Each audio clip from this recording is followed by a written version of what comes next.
Ngiyabingelela abazalwane endaweni zonke la lo myalezo ukwazile ukufinyelela khona. Nginibingelela kwelihle igama lomfowethu uJesu Kristu waseNazaretha. Inkosi yamakhosi yafa yavuka nephila kuze bephakade. Nakuba kuthiwa siyazana kungenxa yayo. Ngiyabonga kakhulu bazalwane uphinde ngitholele lithuba lokuba ngibe isikhonzi, ngibe inceku ukukhonza ibandla likaKristu elingumzimba kaJesu Kristu. Siyabonga kakhulu nangesupport bazalwane nikhombisayo kulomsebenzi. Kakhulukazi ukudlulisela umyalezo esenuzwile. Siyambonga uNkulunkulu kakhulu ngomsebenzi eniwenzile noma eniqhubeka niwenza. Siyamdumisa uJesu kaKristu kakhulu ngalokho. Bazalwane, kunale video esanda kuphuma kwi-social media exwayisa ngendaba yendlala ezayo. Abanye ke banayo iconcern. Mhlamba abanye bayakwazi ukukhuluma, abanye kodwa mhlambe ke abakwazi ukuthi baphumele obala, kodwa iconcern ikhona ukuthi ngiyayizwa le ndaba kodwa ngiqala kanjani? Sizoyenza kanjani? Ngokusizwa inkosi bazalwane ngomoya engcwele ngizozama mhlambe ukunikeza iway forward. Kodwa ke konke sikwenzayo sikwenza ngezwi lika Baba uNkulunkulu. Sikusekela ngezwi lika Baba uNkulunkulu. Sizofunda incwadi ezintathu mhlambe ke angizisho noma mhlambe ngicina ngayifundanga ngoba ngifisa ukuthi ibe mfushane le video. Sizofunda uLuka ngokaLuka 13 verse 34. Sifunde ngokaJohane chapter 11 verse 50 ngithi 57 mangase 52. So check. Bese sifunda uJohn 17 verse 22. Lokho engikushoyo sikuthola lapho bazalwane. Ya uJohane chapter 11 verse 52 noma saqala 51. Before ke ngisho iway forward ukuthi kambe lento abafisayo ukuyiqala mhlambe khona abantu abafana nami ngiyongibaba uSibiya abangagcini ukuthi sengizwile kodwa ngifuna ukuthatha uaction since kuleya video edlule la ngangikhona no brother Ndokozo sagcizelela ngoaction khona ukuthi ngifuna ukuthatha uaction ke manje. Futhi kuhle mawuzothatha uaction ukuthi uyibekele i-time frame ube no action plan ukuthi ke lo action ngizowenza kanjani uplanele ukuthi ngesikhathi sokuthi mhlambe within a week kufanele ngibe sengenza u1 ngenza u2 mhlambe within a month sengenze okuthathu uyibekele, then after 3 months kufanele ngibe sengila udraft udraw iplan ukuthi uzoyenza kanjani lento. So ke mina ngiyawuthanda uaction bazalwane, more especially into sensitive kanjena ethinta impilo zabantu, ethinta indlala. So kubalekile ukuthi kube khona abantu abaqalayo and empilweni kufanele kube khona abantu abaqalayo. Khona abantu abanikeziwe uqala into bese kuba khona abantu abanikezwe ukuyisupport into esiqalile. Bese kuba khona abantu abaqhamuka ngasekugcineni into isibonakala sivuthiwe. Kodwa ingakabonakali nje khona kufanele baqale. Wena ufila ukuthi you can start this thing. Ngiyakhuthaza egameni lenkosi uJesu. Right, ngokusizwa umoya ngcwele bazalwane enginakho enhlizweni uNkulunkulu akubekile. Ngifisa ukuthi ngenze imizekelo mhlawumbe izoba mithathu noma izoba mine yokuzokalisa kangcono lo myalezo engizowuthula. Number 1, uma ngabe kuyiwa empini, uma kuyiwa empini angeke abantu okuthiwa bangamabutho empi bathi siyahamba basho ngomlomo siyahamba siyolwa kodwa bonke bayihlalela emakhaya. Kumele ukuthi babe nendawo abazohlanganyela kuyo, benze preparation, banikeza namasu, baqinisane esikhathi bekhuluma omunye komunye beqinisana khona ucommander obacijayo uarmy commander uyabacija ukuthi amacebo okulwa kanjani, uyabaqeqesha usuke benza laba bantu babe munye spiritually, mentally, emotionally babe munye. So bese uqoqana kwabo endaweni ethile la bezogcishelwa khona physically baba together, baba ndawonye. So ke ayikho into engaliwa ngokuthi ubani uhleli le ubani uhleli lena, ukhomanda kumele abafundisi abafonele bengekho ndawonye. Kusho ukuthi ubunye ne-togetherness kuyahambisana. Together we are one, spiritually we are one. Sinomqondo owodwa ukuthi siyolwa, igoli yethu sifuna ukuyi-achieve ukuthi sinqobe. Then nanka amacebo esinawo ukulwa. Then physical sindawonye to be trained, to be prepared for that. Umzekelo oqala lowo. Owesibili i-team spirit kunoma isiphi sport abantu mabe beyodlala kumele babe no coach, baqeqeshwe batrainwe ukuthi sinqoba kanjani lo mdlalo le game. So kufuneka kube nama preparations, kube ne training. Lokho awukwenzi uhleli wedwa ekhaya. Ungayenza training ethile usuzenzela wena extra trainings uwedwa, kodwa kuphoqelekile ukuthi uhlangane nama team members nama teammates, niyohlangana together physically, nibe ndawonye, nitrainwe, kube khona umuntu omqeqeshayo together. Then lokhu uqeqesho luzoprepare abantu spiritually, luprepare abantu emotionally and mentally. Bese physical le training yenziwa bendawonye physical, right? Imzekelo wesithathu, kuyenzeka futhi abantu abakhuluma ilanguage eyodwa, njengoba mina ngiwumZulu, bekuvamile ngaphambilini emandulo ukuthi owumZulu uzizwa kahle uma ngabe akhe phakathi kwabantu abangamaZulu. Yini emenza ukuthi afuna ukwakha phakathi kwabantu amaZulu? It's because spiritually, emotionally, kanjalo futhi mentally, izinto uzi-understanda kahle ngolimi because ukukhuluma ku-spiritual, njengoba ngikhuluma nje amazwi engiwakhulumayo a-spiritual. So spiritually uyakwazi ukukhonektha nabantu abakhuluma ilanguage yakhe, and bese kumphoqa ukuthi physically abe nalabo bantu, ahlale nalabo bantu physically. So ingakho-ke kubantu abamnyama sinama tribal groups whereby bamnyama bona kodwa bakhuluma isiZulu bakhe ngandawonye, bakhuluma isiXhosa bakhe ngandawonye, bakhuluma isiTswana bakhe ngandawonye, bakhuluma isiSuthu bakhe ngandawonye, bakhuluma isiSwati bakhe ngandawonye. Laphana kuleya ndawo i-community yabantu abakhuluma le language kodwa bangabantu abamnyama. So physically bandawonye together. Now thina-ke manje sesikhuluma ilanguage yasezulwini, so asisaye ngokwe-language yama-ethnic groups emhlabeni ukuthi ngikhuluma luphi ulimi ngokwasemhlabeni, kodwa kunelanguage eyodwa esikhuluma ukuthi uJesu Kristu inkosi, uyabusa kuze kube phakade, siyakholwa nguye, simamukele, ungumsindisi wethu, ungumholi wethu, ungumbusi wethu. Sikhuluma lo language eyodwa, iyasihlanganisa-ke. So-ke automatically kuyathandeka ukuthi labo bantu abakhuluma kanjalo ukuthi siyamesaba uNkulunkulu, sihamba ngemithetho kaNkulunkulu, automatically angathi bengaba ndawonye. Right. Bese kuthi esinye isibonelo engizothi mhlambe sokugcina, siningi bazalwane, eminye imizekelo sizokhumbula ukuthi uJakobe waphuma washiya ikubo, ebalekela umfowabo ubani u-Esau, waya kumalume wakhe uLabani wayohlala khona. Yilapha afike-ke wadevelopha khona, wathuthuka, wagcina senamakhosikazi nabantwana. La ehamba khona babe ndawonye physically.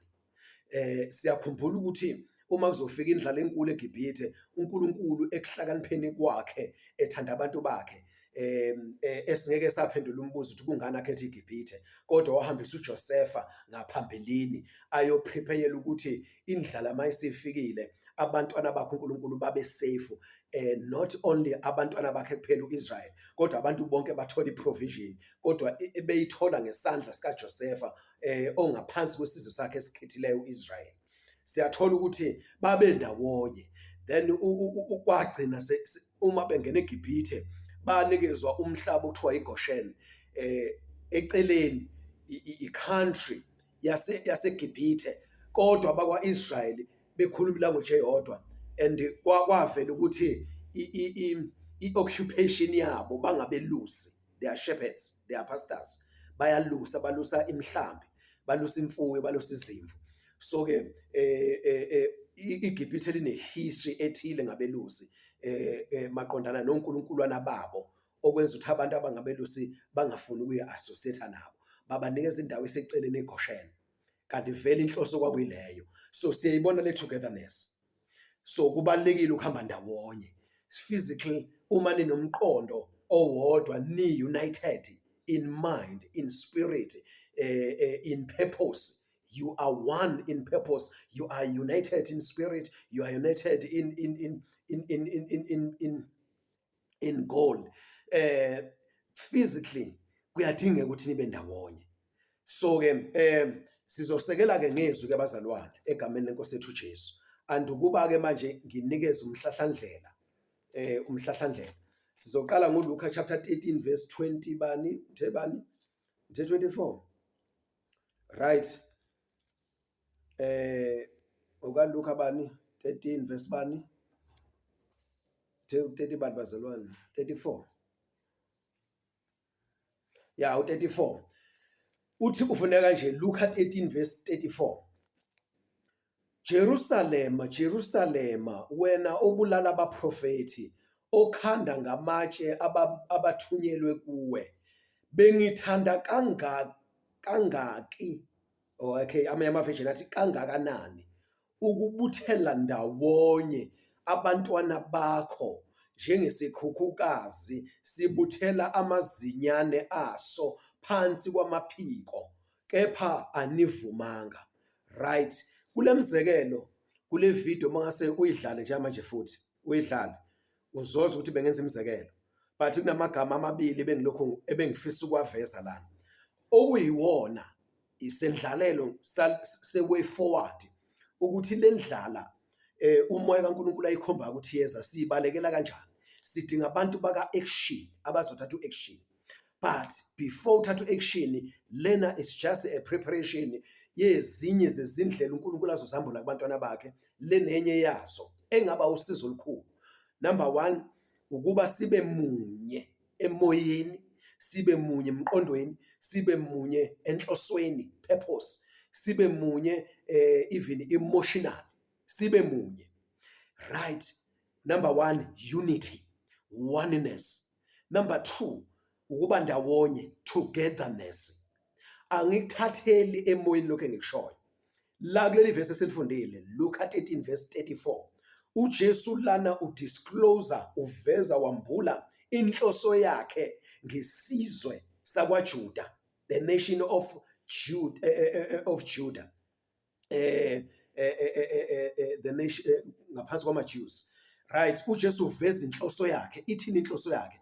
Uthi bengifisa kangakanani ukunibuthela ndawonye, together, nina nonke nginiqoqe physically nibe ndawonye. So laphana kwaJuda, amaJuda, ama-tribes angaphansi kwa-12 tribes of Israel, kwakuJuda noBenjamin, base benesizwe sabo kuthiwa uJuda, kodwa bacolonizwa, babuswa besendaweni yabo, kodwa bebuswa ngumthetho wamaRoma, begqilazwa amaRoma. Now babe ngakufuni lokho, kodwa babe ndawonye physically, okwakwenza ukuthi noma yini abayiplanayo, noma yini abayifisayo uyi-achieve, noma yini abavumela ngayo, babe ndawonye. Ngamanye amazwi, that's this thing of togetherness, of being together, yokuba ndawonye, it is very, very important uma sizoconsider indaba yokulwa nalendlala ezayo bazalwane. Together funeke we can achieve we can achieve more together. We can be one. Together we can be one. Sindawonye singaba munye, sibe mqondo munye. Right. ngizama ukubamba isikhathi bazalwane kuningi ebengizokuchaza kodwa ngifuna imessage ibe clear egameni lenkosi yethu uJesu. Asigijime ke sofunda ke manje uJohn chapter 17 uverse 22. Wayesethi kubafundi bakhe kuzafika izinsuku lapho niyakufisa ukuba lube lunye. No, akusilona leli bazalwane. So ngivula lokho mina, sorry bazalwane. John chapter 17, sorry ngivula lokho mina. John chapter 17 verse 22, right? Verse 22, John 17 verse 22. Nenkazimulo ongiphe yona ngiyiphile bona ukuze babe munye, right? Babe munye njengalokhu thina simunye. Babe munye njengalokhu thina simunye. Okay? Nenkazimulo ongiphe yona ngiyiphile bona. Lokhu baba kunikeza inkosi uJesu ukunikeze thina. Inhloso ukuba sibe munye bazalwane. Then lobo bunye lobo babe munye njengalokhu thina simunye. Ubunye bethu buphelelisa izwi lika Genesis chapter 1 ukuthi asenza abantu ngomfanekiso wethu basifuze. Ubaba ebuthathweni bakhe bamunye. Bamunye. So nathi kufanele simfuze ubaba sibe munye. Sonke singamalungu omzimba kaKristu Jesu, simunye noJesu Kristu. Simzimba munye, simzimba wakho uJesu Kristu, simunye noJesu Kristu. Right? Asihlehleni ke futhi sek 11 ke chapter 11 ngoka John chapter 11 uverse 51 no 52. Lokho akushongo ngokwakhe kodwa engumpristi omkhulu walowo mnyaka. Waprofetha ukuba uJesu wayeza kufa ngenxa yesizwe siphi sona sakwaJuda, isizwe samaJuda. Kungengenxa yesizwe sakwaJuda kuphela, kepha ukuba number 1 abuthele ndawonye. Yezwa ke inhloso. Abuthele ndawonye abantwana bakaNkuluNkulu abahlakazekileyo babe munye. Abuthele ndawonye abantwana bakaNkuluNkulu abahlakazekile abasendaweni eziningi ezahlukene behloniswa izidingo ezithile, izimo ezithile, ababutha babuyise njengoba defakazi uJesu ekhuluma ngomlomo wakhe kuLuka 13 verse 34. Ababuthele ndawonye. So inhloso babe munye because ubunye ila sithola khona amandla ukuthi makukhona isimo lendlala ezabazalwane iyimpi kumele sihlangane sibe ndawonye sibe munye ukuze sikwazi ukuyinqoba. Bengifuna ke ukuveza lokho ngalama vesi bazalwane egameni elihle lenkosi yethu uJesu ukuthi engekushoyo kusekelwe yizwi kuyintando kaNkuluNkulu, kuyinhloso kaNkuluNkulu, kuyicebo likaNkuluNkulu egameni elihle lenkosi yethu uJesu ukuthi sibe ndawonye. Right? Kulabo ke uNkulunkulu abanikezile, ungabheka abantu athi uNkulunkulu unikeze wena. Kulabo uNkulunkulu akabanikezile umsebenzi wokuqala to start something. Nansi way forward. Sengishilo izindlalelo ukuthi we need to be one-minded. We need to be together. Right? Sihlakazekile nje manje sendaweni eziningi ezahlukene. It is difficult to achieve something.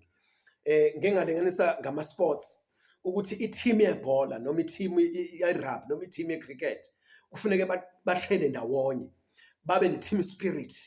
Then emva lokho mase beyodlala ngeke uma kudingeka ama-players awu-11 efieldini egroundini bese awu-5 angene egroundini awusisahlale ngaphandle batshela uref ukuthi hayi sikhona sila ngaphandle nathi sikhona siyingxenye. Kufuneka 11 physically babe ndawonye egroundini ukuze balwe nani ne-opponent belingana ngokwenamba edingakalayo. Abantwana bakaNkuluNkulu basempini yimpilo ezawo bazalwane. Indlala izoqhamuka ngendlela eningi. Ngichaze kulo video letrendayo njengamanje iqhamuka ngendlela eziningi, but kuzobiza ukuthi sibe ndawonye ukuze sikwazi ukuthi umoya ongcwele mayekhuluma esicija asiprepare sindawonye sibe mqondo munye so that sizokwazi ukuimplementa uaction wethu uNkulunkulu azobe esimbulela wona. Right? Angifisi beyindele video. Number 1 kulabo abazoqala kulozoqala uma kungatholakala umhlaba, a land of 100 hectares bese kuthiwa right kuzoba nama-families ku-100 hectares awu-25. Ifamily yodwa izothola 4 hectares. I can assure you u4 hectares ihectare lilodwa ama-measurement isikalo sehectare 100 meters by 100 meters. Amamitha amagxathi mawuhamba esikhathi uthatha igxathi nje angathi uyathi uyagxatha kancane uthi 1 2 esikhathi uhamba uthi uze uthi 100 meter lo uphinde futhi i-length by breadth ubude nobubanzi, then uphinde futhi ushaya omunye 100, then kuphuma u10,000 square meter, that is 1 hectare. So ngokuvamile ama-grant afana no-FNB lawa ebhola abantu abadlalela kuwona ngokuvamile ngagcina kunjalo ngazi manje ukuthi awu-100 meters ubude, awu-100 meter ububanzi, so ayi-hectare. So uma wasuhlanganisa ama-grant abawu4 ungaba nomhlaba ongako, ifamily yodwa ibe nomhlaba ongako. So ke uma una bazalwane sesizwile ku-social media i-digital system useyiphasisile upresident eSouth Africa, khona into ezayo nje very very soon bazalwane. So uma ngabe usunalo ulwazi imali zakho izovaleleka, uba mawungayithatha i-digital ziyavaleleka imali zakho. Uthi uJesu, ithi inkosi uJesu dayisani konke nakho nabela abampofu, ithi inkosi uJesu beka ingcebo yakhe ezulwini ukuze inhliziyo yakhe ibe khona, ngoba la kukhona khona ingcebo yakho nenhliziyo yakhe izoba khona. So akungeni inunda ngenisela. So ukunokuthi ingcebo yakho nje manje imali zakho uyibekile zilahleke, ngoba uma ulazi iqiniso lokuthi izokwenzana i-digital system uzoyiyeka imali zakho zilahleke. But nje manje ubusena lethu ukuthi uyikhiphe uthenge land, then leyo land kungcono, I repeat, kungcono uthi le mhlaba ngiyawuthatha, I can accommodate so much families abangenakho, ngoba ngibuthela ndawonye abantwana bakaNkulunkulu, so that sizokwazi ukukhuluma sibe imqondo ndawonye, sibe imqondo munye, then sikwazi ukukhuluma ilanguage yinye. Kungaba ukuthi wena ukhuluma isiZulu, omunye ukhuluma isiSotho, omunye ukhuluma isiXhosa, omunye ukhuluma isilungu, omunye ukhuluma isiJapan, omunye ukhuluma isiChina, kodwa simqondo munye, silanguage yinye, ukuthi singabantwana bakaNkulunkulu and ikhona into ezayo esilwa nayo. So ungathatha leyo mali ungabheka abantu, ubheka uJesu Kristu. Jesu, le mali nginekela kuwe, ngizothenga umhlaba ngenze isibonelo ongangu-100 hectares. Kulo 100 hectares uma ngizo-accommodate ama-families awu-25, iyodwa ifamily izothola 4 hectares. You can do a lot kulo 4 hectares. But uma ama-families mhlawumbe sithi 25 times 2 is 50, kusho ukuthi ngingakwazi uku-accommodate ama-families awu-50 provide depending ukuthi mangake aza-availayo, then ngingakwazi uku-accommodate ama-families awu-50, kusho ukuthi iyodwa ifamily izothola 2 hectares. So kusho ukuthi ama-ground i-FNB wahlanganisa abe-2 uzoba nomhlaba ongako. You can do a lot futhi again kulowo mhlaba lowo. Let's say ke kulo 100 hectares bayaqhamuka abantu bathi no, thina sinayo imali sinalutho, but siyayizwa lento, then uqhamuke wena uthi no, nasi start angenzeli wena, ngenzela uJesu Kristu. uJesu kuyintando yakhe, kuyisifiso sakhe, kuyinhloso yakhe, ukuthanda kwakhe ukuthi abantwana bakhe babe ndawonye, ezokwazi ukubasebenza bendawonye, akwazi ukubasebenzisa bendawonye, right? Bese kuqhamuka ama-families awu-100, uthi no, I can still accommodate 100 families. So kusho ukuthi ifamily yodwa inomhlaba ongakanani, 1 hectare. Still a lot futhi singaphila lapho bazalwane, ngoba ama-families ama-numbers awalingani. Khumbula esikhathi bephuma eGibhithe abantwana ba-Israyeli, enkathi bephuma eGibhithe kwathiwa ama ifamily incane kuhlatshwa leli khuzana imvu leyana enonyaka owodwa, kuthiwa ama incane akahlangane nomakhelwane. So okusho ukuthi inamba yama-families ayilingani, usize wama-families awulingani. So ngingatshala mina uthi nginonkosikazi nje kuphela, mhlawumbe nomntwana oyedwa, but sino 1 hectare, kuningi lokho kudla lokho, sengakwazi uku-assista umakhelwane wami onama-members kwifamily yakhe awu-20, then nomunye kanjalo, because sakha lento yobunye nokuhlangela entweni zonke, singumbuso kaNkulunkulu, silibandla likaJesu Kristu. Bengithi anginikeze leyo ndlela abazalwane, that is a way forward. Then ke usethengile ku-100 hectares okwazile uthi mina ngiyikhiphe zami imali ngiyoyi-invest embusweni kaNkulunkulu, then ngisisa labantwana bakaNkulunkulu ukubalekela lento ezayo. Then usuyazi kulo 100 hectares kunama-families, let's say awu-100, 1 hectare per family, bangaphila into engazuyibonela kubazalwane. Then mawuthi abafika i100 leyo number siyadivide siyabanikeza. Nomunye bese ethi nami kwenye indawo ngitholile umhlaba, ngithole mhlambe let's say 500 hectares. Usungakhalculate ukuthi 500 hectares ngiyanikela embusweni kaNkulunkulu. Ngingakwazi ukuthi mabe khona abazalwane abayizwayo lento yokuba ndawonye together, then yokuba one in one spirit, yokuba munye, yokuba united, then sibe one minded, sibe one purpose, then ngiyakwazi accommodate so much families kulo mhlaba enguthengile. It's no longer about me. Ngeke si-achieve abazalwane ihlulekile into yami yokuzenzela mina ngedwa. Isystem yalelizwe yenze lokho yadala idamage enkulu leswakubonakala kanje namhlanje, but njengamanje siyarestorisha, sibuyisela izinto kulezi kulokho kwakufanele kube yikhona. So njengoba sengishilo nje mawulalela le video lena uqala eqaleni ngenza imizekelo ukuthi lento yokuba ndawonye manikhulumile ngatshe yodwa is very important bazalwane. So uJesu isifiso sakhe uLuka 13:34 wayefisa ukubabutha bonke abahlakazekile ababulethe ndawonye physically babe ndawonye, so that mayikhuluma izinto esho izinto bakwazi ukubambisana bakhe ndawonye beyisizwe. Naloyana umakhelwane wami nomhlaba wakhe okunye futhi bazalwane nje kumkhumbuza lenkathi bephuma eGibhithe babe ndawonye eGibhithe, mabephuma babehamba ndawonye ehlane, then mabeyongena eKhenani bayaxoshwa laba abangaleyona igroup yabo yakwa-Israyeli, bayaxosha izizwe zonke lezi ama-Jebusites, ama-Hittites kanjalo kanjalo ezazikhona eKhenani. So ukuthi so that the land of Canaan izopossesswa yibona, and njengamanje ehlane bathola imithetho kaNkulunkulu ebenza ukuthi spiritually babe munye and physically babe ndawonye, and baphinde futhi ba-allocatelwa imhlaba. Ungafunda uJoshua, ngisengikhohlwa ukuthi uqala kuJoshua chapter 20 or 22, incwadi Joshua, lapho sekwabuya khona imhlaba, sebengena eKhenani, sebenqobe zonke izimpi, babelwe imhlaba lo lesizwe babebelwa ngokwama-tribes lawo madodana awu-12 kaJakobe, but ngaphansi kwama-tribes kwase kunama-families amaningi. If une-family enikezwa i-allocation yayo ukuthi wena uzothola umhlaba ungaka, iplot yakhe ingaka, la uzokwazi ukuphila khona. That's what bazalwane we supposed to do okuzosenza ukuthi sinqobe siphumelele kulempi ezayo. Ngiyabonga kakhulu ke bazalwane, bengafisi ukuthi ibe ngaka le video kuningi engakushilo, kodwa I believe ukuthi umoya ongcwele uzoyenza ukuthi izwakale kangcono, then ukhuluma kwami umoya ongcwele uzokhuluma kangcono emoyeni wenu. Ngegama elihle leNkosi yethu uJesu, mayithola le message usilalele kahle ngoba convicted kuyona, uzama ukuthola ingqikithi yale message ngoba njengoba sirekhoda nje bazana isigadwa isikhathi masindi kakhulu ugcina umuntu esekhohle ukuthi akahambe ukuthi beqalwe kuphi. So ke mawuyizwa le message wa catch up ukuthi ithini motive, then usungayishare nomunye. Mhlawumbe ungasika ingxenye ethile ocabanga ukuthi leyo ngxenye iyona ebaluleke kakhulu ukuthi ingafika kubantu. So ngajabula kakhulu. Inkosi yomusa sibusise egameni likaJesu. Amen.